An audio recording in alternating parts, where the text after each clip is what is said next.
이번에는 미국 증시 짚어봅니다. 현지 시간 어제와 오늘이죠. 이틀간 열리는 미국 연방준비제도 이사회의 FOMC 회의, 올해 마지막 회의인데 금리 인상이 유력해 보입니다.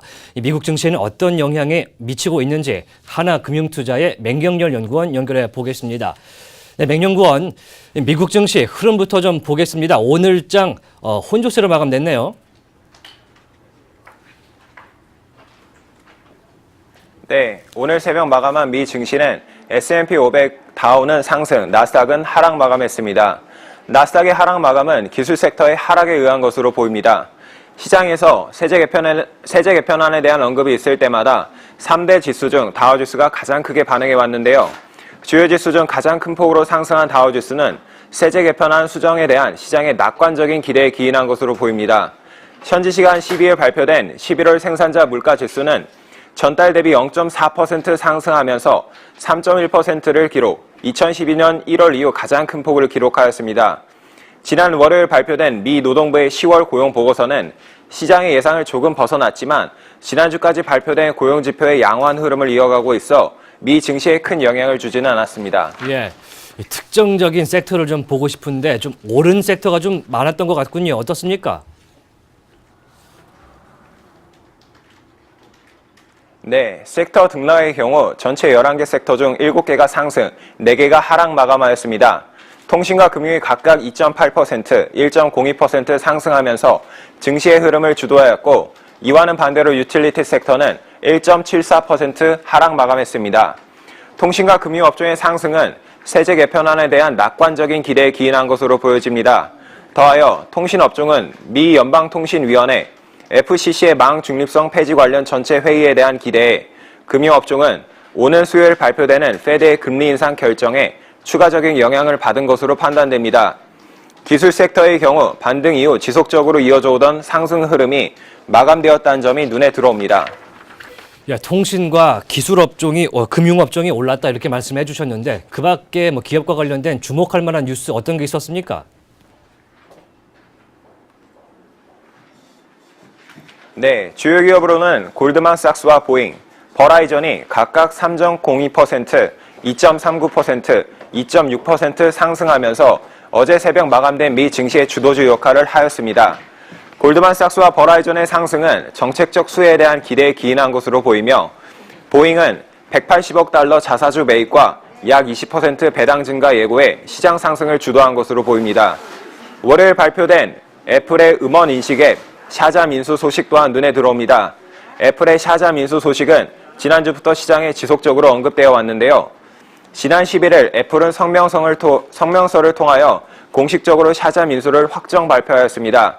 인수 가격이 공개되지는 않았지만 인수 가격은 약 4억 달러인 것으로 추정되며, 샤잠 인수를 통한 비즈니스 모델 강화 소식에 애플의 주가가 월요일 미 증시 상승을 주도하였습니다. 애플의 실적 발표는 18년 1월 30일로 예정되어 있고, 애플에 대한 시장의 컨센서스는 적극 매수 의견입니다. 그 외 월요일 컴캐스트가 20세기 폭스 인수에서 물러났다는 뉴스가 보도됐는데요.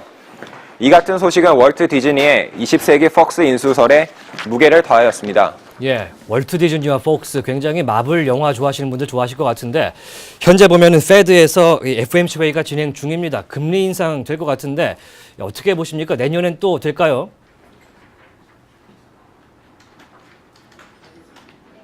네, 오늘 13일 페드의 금리 인상 결정과 FOMC 정례회의 성명서가 발표됩니다. 12월 금리 인상에 대한 시장의 확신이 형성된 만큼 자산 시장에 대한 별다른 반응은 없으며 위험자산 선호 현상이 계속 이어지고 있습니다. 대표적인 안전자산으로 분류되는 금의 경우 11월 말부터 약세 흐름을 이어가고 있는 반면 미 증시는 견조한 상승 흐름을 보이고 있습니다.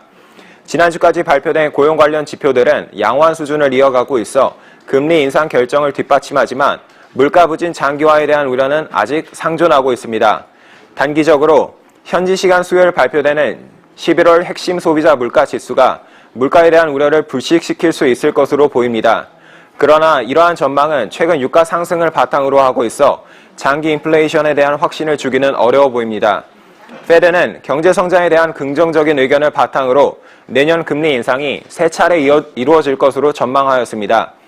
하지만 대다수의 투자자들이 두 번의 금리 인상을 전망하고 있고 이에 위험자산 선호 현상 또한 이어질 것으로 보입니다. 네, 투자사들마다 뭐 2번에서 4번까지의 금리 인상을 예측을 하고 있는데 일단 이번 주에 주요 기업의 실적 발표가 나오게 되는데요. 경제 지표 함께 짚어주시죠. 네, 오는 금요일까지 발표 예정인 주요 경제 지표는 11월 핵심 소비자 물가 지수와 원유 재고, 11월 소매 판매입니다. 이번에 발표되는 11월 핵심 소비자 물가 지수는 인플레이션에 대한 우려를 조금이나마 불식시킬 수 있을 것으로 보입니다. 또한 미국 전체 고용 인구 중 약 68%가 소매업에 종사하는 만큼 11월 소매 판매 또한 관심을 가질 필요가 있습니다.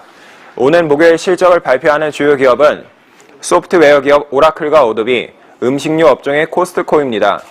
미국 경기의 기조는 완화되었지만 아직은 견조한 흐름을 보이고 있습니다.